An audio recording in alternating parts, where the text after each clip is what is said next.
ministrando. Cantares, capítulo de número 6. Salmos, Provérbios, Eclesiastes, Cantares. Cantares de Salomão, no capítulo de número 6.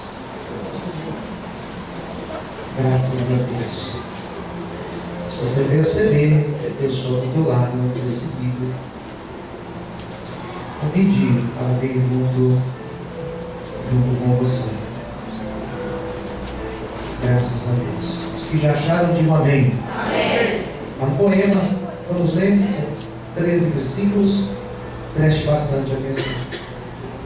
Para onde foi o teu amado? Ó, mais formosa entre as mulheres. Para onde virou a vista o teu amado? Eu buscaremos contigo. Meu amado desceu ao seu jardim, aos canteiros de bálsamo, para se alimentar nos jardins, para colher os livros. Eu sou do meu amado, e o meu amado é meu. Ele se alimenta entre os livros. Formosa és, amiga minha, como Tirsa, aprazível como Jerusalém, formidável como um exército com bandeiras. Desvia de mim os teus olhos, porque eles me perturbam. O teu cabelo é como o rebanho das cabras que pastam em Gileade. Os seus dentes são como o rebanho de ovelhas, que sobem do lavadouro, e das quais todas produzem gêmeos, e não há estéril entre elas. Como um pedaço de romã, assim são as tuas faces entre as tuas tranças. 60 são as rainhas, e 80 as concubinas, e as virgens sem número. Mas uma é a minha pomba, a minha imaculada, a única de sua mãe, a mais querida daquela que a deu à luz. Vendo-a, as filhas lhe chamarão bem-aventurada, as rainhas das concubinas a louvarão.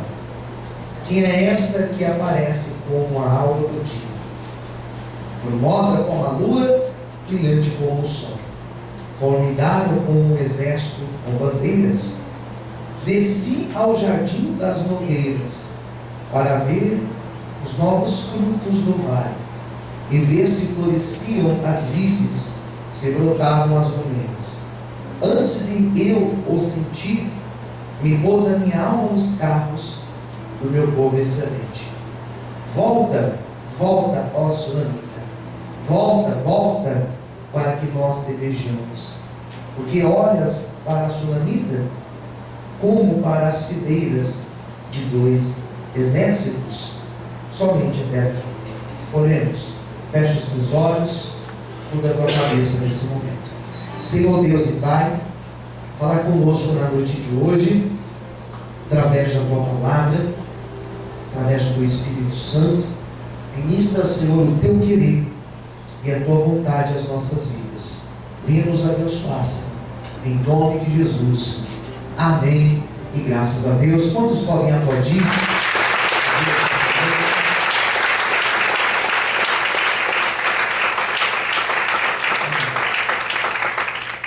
Ao contrário do capítulo de número 5, que eu ministrei semana passada, onde falávamos sobre as palavras da amada para o seu amado, capítulo 6 é um inverso. Capítulo 6 são palavras do amado para a amada. Capítulo 5 foi o contrário. Aqui no 6 nós temos o inverso. O amado chamando pela amada. Então no capítulo 6 nós temos o cântico, que nós chamamos o cântico do amado, que busca pela sua amada.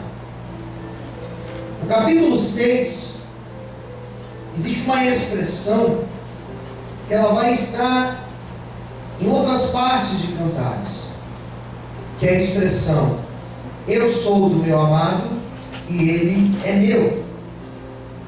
Percebe que existe uma exclusividade na relação da amada para o amado e do amado para a amada.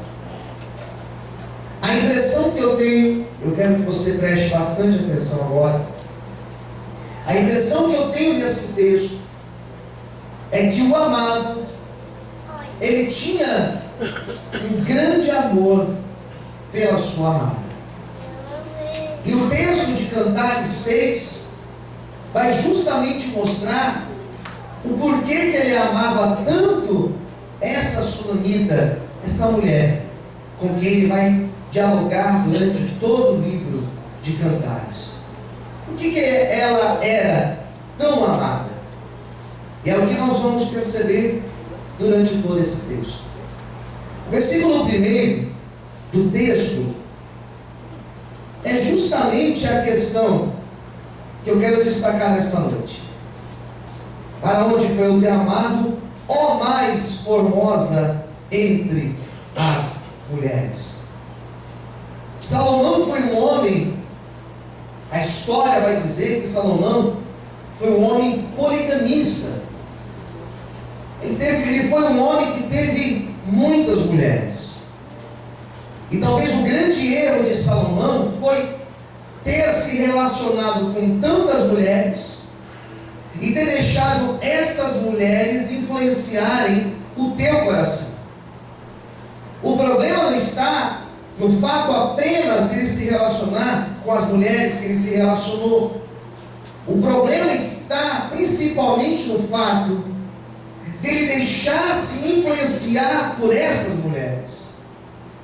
E em um dado momento da vida de Salomão, ele deixa de servir a Deus para servir aos deuses dessas mulheres. Percebe que o problema que Salomão comete foi justamente se curvar perante outros deuses e deixar a sua adoração ao Deus verdadeiro. Nós vivemos numa época de grande influência. Nós vivemos numa época onde nós somos diariamente bombardeados por uma influência externa. Nós vivemos numa geração onde nós diariamente assistimos, desde uma propaganda, até mesmo um filme, uma novela, uma série, que vai trazer uma influência comportamental. Não é difícil você assistir desenhos animados, por exemplo, que são desenhos feitos para as crianças, e você perceber desde o desenho a influência que aquele desenho quer trazer para os nossos filhos e para as nossas crianças. Não é difícil. Não é difícil você ver pela internet o tanto que nós somos diariamente bombardeados para sermos levados, para mudarmos de ideia, para mudarmos de caminho, para mudarmos de opinião, para deixarmos os caminhos do Senhor. E cada vez as coisas do mundo vão se tornando normal. E cada vez os nossos olhos vão se acostumando a ver cenas, e nós vamos aí nos acostumando com as cenas. Cada vez mais os nossos ouvidos estão se acostumando a ouvir coisas, e elas estão se tornando cada vez mais normais. Algumas notícias que antes elas causaram uma grande repercussão, hoje nós ouvimos e nós ficamos chocados, mas dá 2, 3 minutos nós já mudamos de ideia. O que eu acho interessante nos canais de televisão, principalmente nos canais abertos, que geralmente tem um jornal, um noticiário, que hipoteticamente mostra a realidade. Daqui a pouco nós assistimos uma novela, nós não, porque eu não perco tempo com isso. Daqui a pouco passa a novela, depois da novela vem outro jornal, e depois do jornal vem uma outra novela, e acaba que fica aquela mistura, ficção e realidade, realidade e ficção. E o que eu acho interessante, algumas pessoas que às vezes acostumam assistir essas coisas, elas assistem e falam assim: olha, é bem verdade isso que a gente está assistindo, né? Parece minha vida esse negócio aí. E ela começa a se identificar com aquele ator, com aquela atriz. Quem está entendendo? Diga amém. E mistura a cabeça. Acaba que o jornal parece ficção e a novela parece realidade. Pastor, mas a novela mostra a vida como que ela é. Não mostra.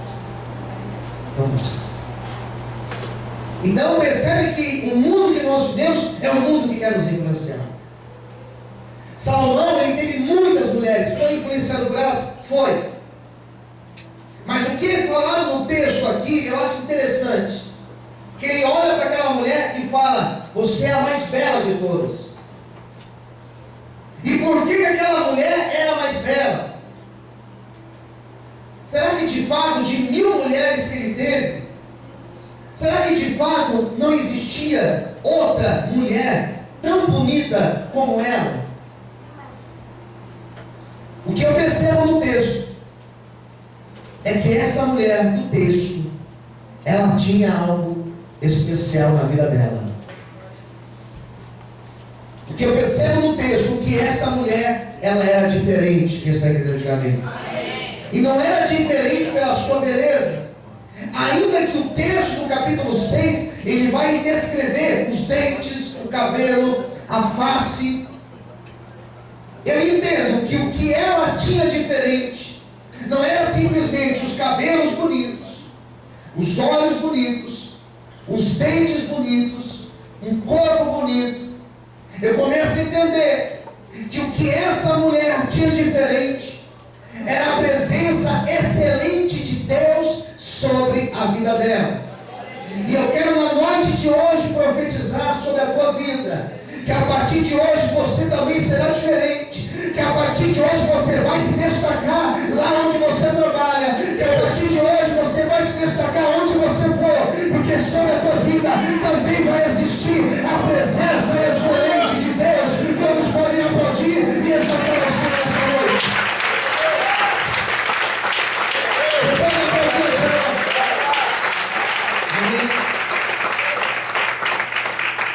Daí existe a expressão, lá no versículo 3, pega a sua Bíblia: eu sou do meu amado, e o meu amado é meu. Repita comigo: eu sou do meu amado. Mais alto, diga: eu sou do meu amado. E o meu amado é meu. Percebe? Eu sou, olhe para mim. Olha para mim. Eu sou do meu amado. Meu amado é meu. Essa relação que nós devemos ter com Deus. É essa relação que nós devemos ter com Deus. Eu sou do meu amado, sou de Deus, e Deus está em mim.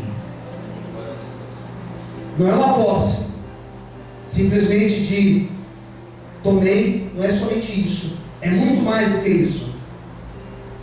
Que a relação com Deus é uma relação construída não por posse. Deus não foi lá e te tomou. Ele poderia ter feito isso, porque Ele é Deus soberano. Quem está entendendo? Diga amém. Poderia ter feito isso. Mas a relação com Deus é uma relação por amor. E é um amor que nos atrai.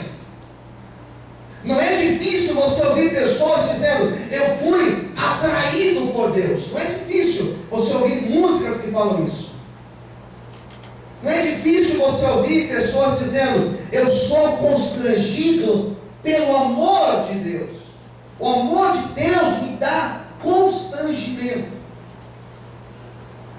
Mas não é uma posse, é uma relação de amor. E toda relação de amor, ela é construída em cima de liberdade. Somos livres para amar a Deus. Posso ouvir amém? Você é livre. Você é livre, por exemplo, para levantar agora e sair da igreja. Você é livre para nunca mais pisar o pé numa igreja. Você é livre para nunca mais se ajoelhar e orar a Deus. Você é livre para isso.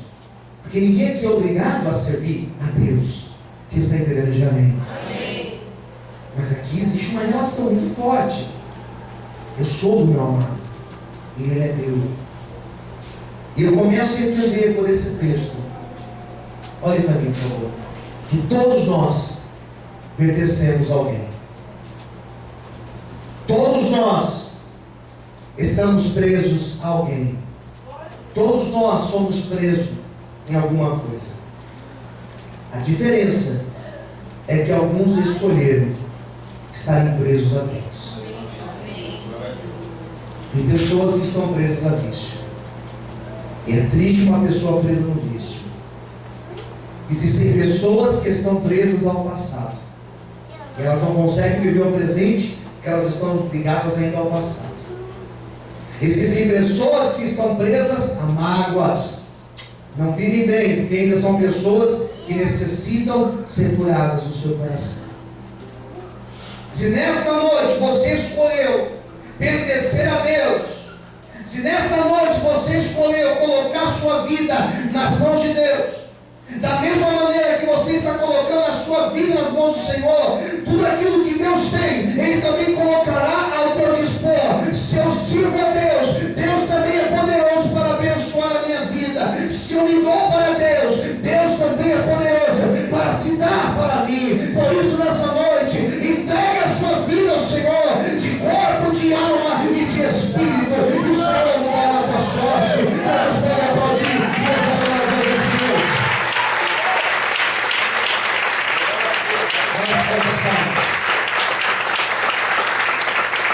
Amém. Daí no versículo 4 vai surgir uma expressão que aqui a gente nunca ouviu em outros textos. É a primeira vez que vai surgir essa expressão no versículo 4. Pega a tua Bíblia. Agora é ele falando, o amado ainda falando sobre ela. Formosa és, amiga minha. Formosa és, amiga minha, como Tirza, aprazível como Jerusalém. Ele cita a Tirza, é uma cidade, é a primeira capital do Reino do Norte. Ele cita Jerusalém, que é a capital de Judá. Ele vai dizer, formidável como um exército com bandeiras. Primeira coisa que eu quero destacar desse texto: Deus chama a amada, ou melhor, o amado chama a amada de amiga. Fala assim para quem está ao seu lado: nós precisamos. Mais alto, diga assim: nós precisamos ser amigos de Deus. Ontem eu recebi várias mensagens. Foi ontem, dia do amigo? Eu nunca ouvi falar desse dia do amigo.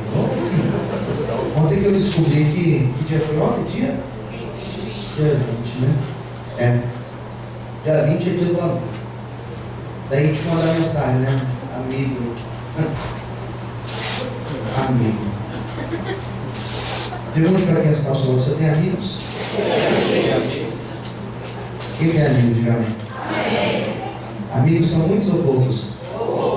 Ué. No Face a gente tem um monte, né? Na escola, um monte. No trabalho tem um monte. Mas se for ver realmente na vida, amigos são poucos. São muito poucos. Porque como nós falamos de amizade, nós falamos de uma relação muito íntima. Porque o amigo, ele tem coragem de sentar com o seu outro amigo e contar a sua vida, contar o seu problema, sem medo de ser mal interpretado, sem medo da outra pessoa olhar com julgamento. Quem está entendendo, diga amém. Esse é um amigo. Eu ouço algumas coisas de algumas pessoas e eu entendo que são pessoas que se relacionam comigo muito mais do que uma relação pastor e ovelha. que existe uma relação de amizade. Então eu entendo que algumas pessoas, quando conversam comigo, quando buscam um aconselhamento comigo, é mais do que um aconselhamento pastor e ovelha, é um aconselhamento amigo. Pastor, ó, você é meu amigo, eu preciso te contar uma coisa. E a pessoa vai e conta, ela se abre. A grande beleza da amizade é que a amizade não está construída em interesses. Eu não sou amigo daquela pessoa, ou pelo menos não deveria ser amigo, porque aquela pessoa tem dinheiro e pode me proporcionar alguma coisa. Eu não posso ser amigo daquela pessoa pelo simples fato daquela pessoa ser importante e eu querer estar perto dela para tirar proveito de estar perto dela. A relação de amizade vai passar por cima disso. Então não importa se a pessoa é rica, se a pessoa é pobre, se a pessoa tem dinheiro, ou se ela não tem dinheiro, se ela tem uma casa boa, ou se ela paga aluguel, se ela tem carro, ou se ela anda de ônibus, ou se ela anda a pé, não importa. Se é meu amigo, eu estarei com essa pessoa e ela estará comigo.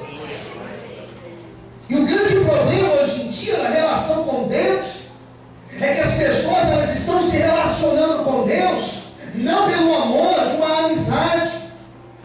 Certa vez Jesus disse: olha, vocês não me chamarão mais de servo, de Senhor, a partir de agora vocês me chamarão de amigo.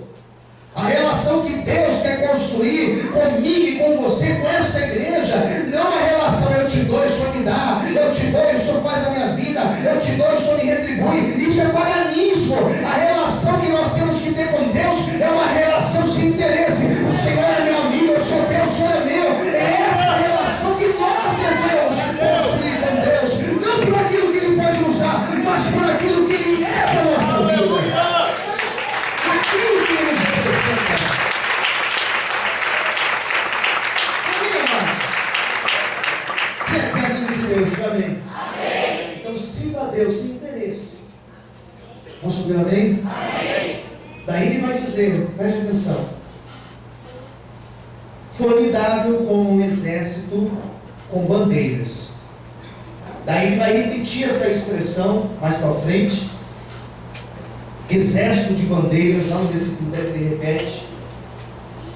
Eu fiquei pensando, peraí, ele chegou para a amada e falou para ela: você é como um exército de bandeiras.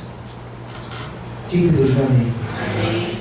Ele chegou para a amada e falou assim: você é bela como um exército de bandeiras.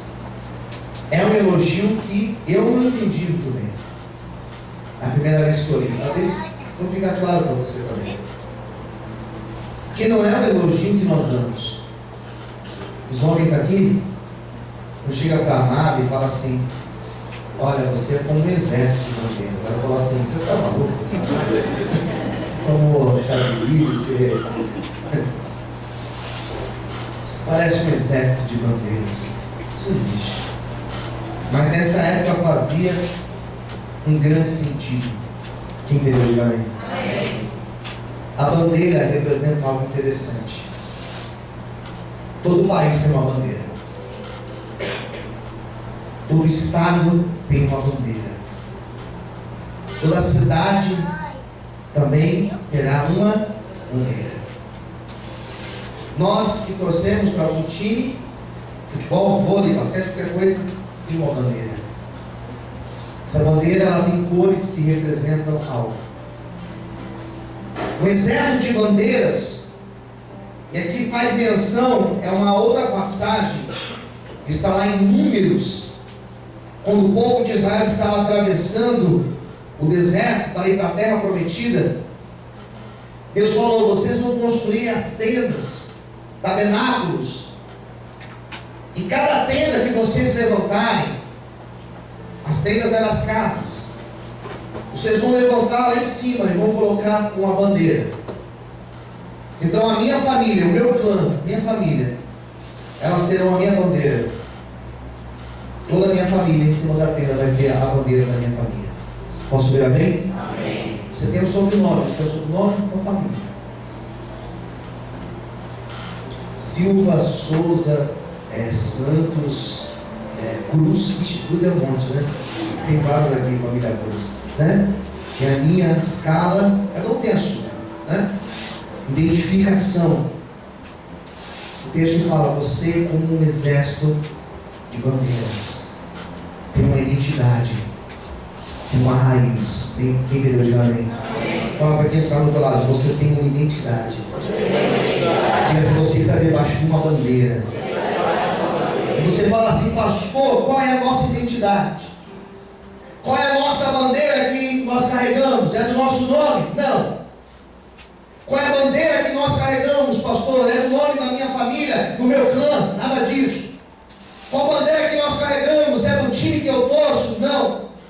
A bandeira que nós carregamos, a identidade que nós carregamos, a marca que nós carregamos, ela se chama Jesus Cristo. Nós estamos debaixo da bandeira de Cristo. Nós estamos debaixo do sangue do Cordeiro. E eu tenho uma notícia para te dar nessa noite. 1000 cairão ao teu lado e 10.000 à tua direita. E você não vai atingir, porque você está debaixo da bandeira de Cristo. Nenhum mal chegará à tua tenda. Diz o Senhor para você nessa noite. Vamos poder aplaudir e exaltar a Deus de forte.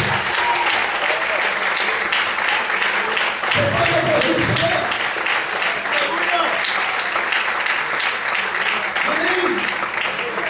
Vou abrir parênteses aqui. E nós vamos profetizar algo aqui nessa noite. Levanta a sua mão direita. Diga assim, eu estou debaixo. Eu estou debaixo. Mais alto, diga, eu estou debaixo. Eu estou debaixo. Da bandeira de Cristo. Da bandeira de Cristo. Diga assim, nenhum mal atingirá a minha vida. Diga assim, 1000 cairão ao meu lado. 10.000 à minha direita. Eu não serei atingido. Diga assim, a minha casa não será atingida. Porque eu estou debaixo da bandeira de Cristo. Vamos poder aplaudir o Senhor essa noite. Quem está debaixo da bandeira de Cristo aqui? Aleluia.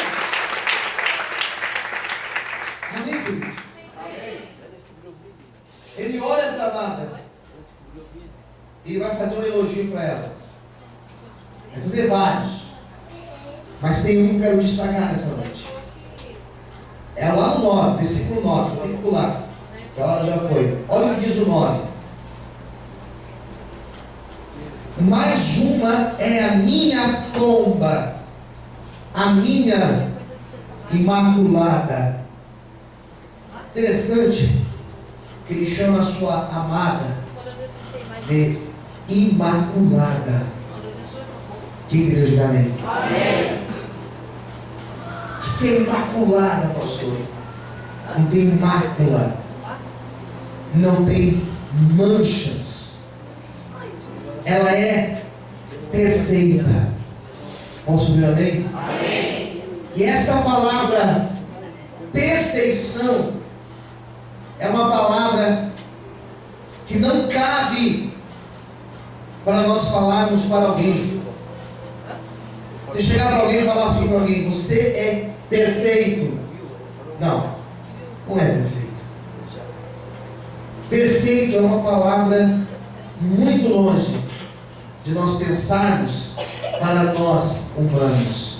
Quem concorda, diga amém. Amém. Por quê, pastor? Porque nós somos humanos. E pelo fato de nós sermos humanos, nós logo falamos, errar é humano. Ninguém aqui é perfeito. Ninguém aqui não erra. Ninguém aqui é sem mácula. Hoje, por exemplo, nós pecamos em algum momento do dia, intencionalmente ou sem intenção. Pensou algo, cobiçou algo, pecou. Quem entendeu? Diga amém. Agora, como que ele olha para a amada e fala assim, você é imaculada, você é perfeita? Quando que Deus vai olhar para mim e para você e vai falar assim, você é perfeito? Você pode olhar, ouvir essa palavra, você vai dizer assim, pastor, para mim não cabe. porque eu sou mais imperfeito aqui. O apóstolo Paulo falou uma vez assim: olha, dos pecadores, eu sou o principal. Apóstolo Paulo, imagine eu e você. Mas eu comecei a entender, lendo Cantares, que a perfeição que Deus busca em mim e você não é o fato de nós simplesmente não pecarmos em nada, mas é o fato de nós buscarmos a excelência de Deus na nossa vida. Aquele que o Senhor olha e fala: você é sem mácula, não é aquele que simplesmente não peca, porque nós somos pecadores na nossa essência, mas é aquele que diariamente ele luta contra o pecado. E é uma luta que nós teremos até o nosso último instante de vida. Nós vamos lutar contra o pecado enquanto vivemos, e a graça de Deus, ela virá sobre a nossa vida, para que nós possamos resistir, para que nós possamos suportar, para que nós possamos dizer não, para que nós possamos fazer as escolhas certas, para que nós possamos rejeitar os pratos do adversário, para que nós possamos escolher Deus nas nossas escolhas diárias. Amém, amados? Se você precisa desta graça, o Senhor tem esta graça para te dar essa noite. Vamos poder aplaudir o Senhor e adorar a Deus muito forte. Aleluia. Posso ouvir amém? Amém. Versículo 10. Ele vai comparar ela. Quem é esta que aparece como a alva do dia, formosa como a lua, brilhante como o sol? Ele vai falar de novo: formidável como um exército com bandeiras. Você é o sol e você é a lua. Fala para o teu irmão do lado: você é o sol, você é a lua. Você é a lua.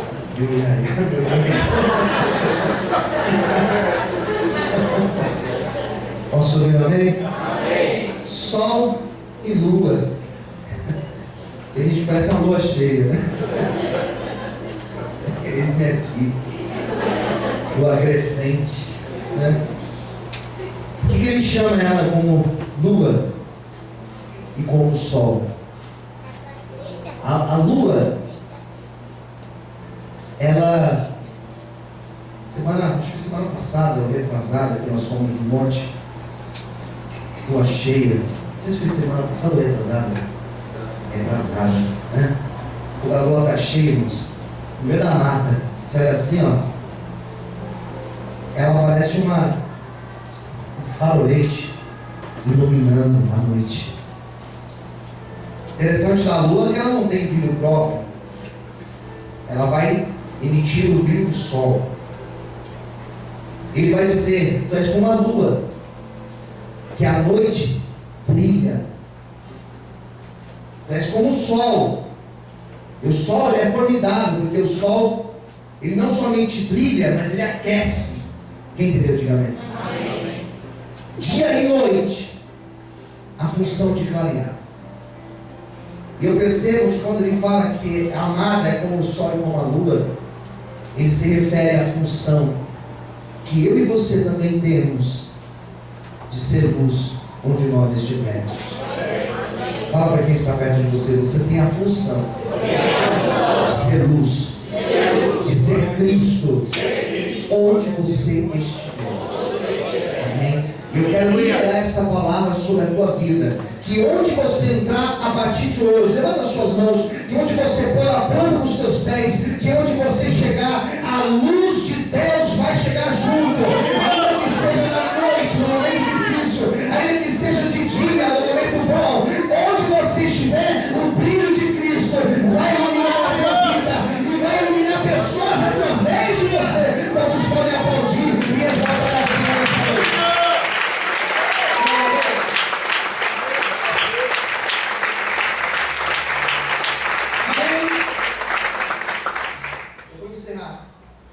No versículo 13, com a seguinte expressão: volta, volta, ó Sulamita, volta, desejamos. O que eu acho bonito do texto é que quando você pega o texto bíblico e você encontra repetições, quem quer dizer amém? Volta, volta, volta, volta. Porque é uma palavra que o autor, quando colocou, ele quis deixar bem fixado na mente do leitor. É igual você chegar para alguém e falar assim: ó, vai lá e diga tal coisa, não esquece. E a pessoa vai sair e você fala assim: não esquece. E a pessoa vai sair e você fala assim: ó, não vai esquecer. Você quer que fixa na mente da pessoa. Quem entendeu? Diga amém. Qual que é a ideia aqui? Volta. Volta. E quando você lê um texto que fala sobre voltar e voltar para Deus, é um texto que está dizendo sobre recomeço. Volta, por quê? Porque não estava perto. O capítulo 6 mostra a amada distante. E o amado dizendo: é hora de você voltar. Talvez essa noite, eu quero orar agora. Talvez essa noite você entrou aqui. Fique em pé, por favor. Talvez você entrou aqui hoje. E talvez faz tempo que você não sente a presença de Deus. Talvez faz tempo que você não chora na presença do Senhor. Talvez faz tempo que você não sente toque de Deus na tua vida. É noite de nós voltarmos. Voltar para onde, pastor? Ao primeiro amor. Essa expressão é uma expressão maravilhosa. Primeiro amor. Porque no primeiro amor nós não medimos esforços. O primeiro amor é como uma pessoa apaixonada. Ela faz até loucuras. A chama do primeiro amor na nossa vida jamais ela pode se apagar. Porque no dia que ela se apaga, nós começamos a se ver a Deus de conjunto. E nessa noite o Senhor quer que nós voltemos para Ele. Nós vamos fechar os nossos olhos agora. E nós faremos um instante, um momento de reflexão agora.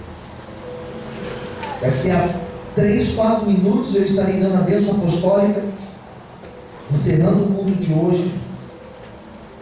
Mas é importantíssimo que nesta noite você saia daqui não do jeito que você entrou, mas que você saia daqui renovado da presença de Deus.